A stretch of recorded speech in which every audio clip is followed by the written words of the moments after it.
How many goals did your team score last weekend? You can count them. 1, 2, 3. But how long did the match last? You have to measure that. 90 minutes, maybe 90.12 if you're being precise.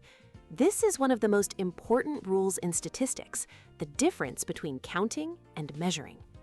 Data that you count is called discrete data. These are distinct, separate values. Think about the number of seeds in an apple. You count them. You can't have half a seed. Or your favorite colors, red, blue, green. There's nothing in between red and blue. For this kind of data, bar charts are perfect, with clear gaps between the bars showing each separate category. Then we have continuous data. This is for everything you measure. Think about your height. Today, you might be 130 centimeters tall.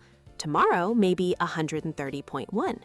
With a super precise ruler, you might find it's actually 130.125 centimeters. There are no gaps.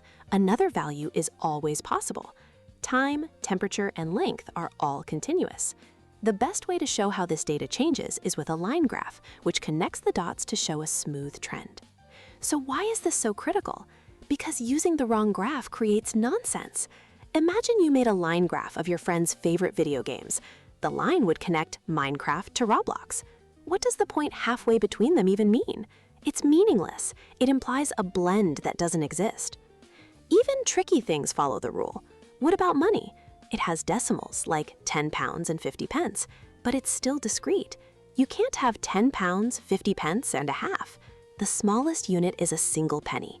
You are still counting specific units. So always remember the golden rule. If you count it, it's discrete. Use a bar chart. If you measure it, it's continuous. Use a line graph. It's the secret to making your data tell the right story.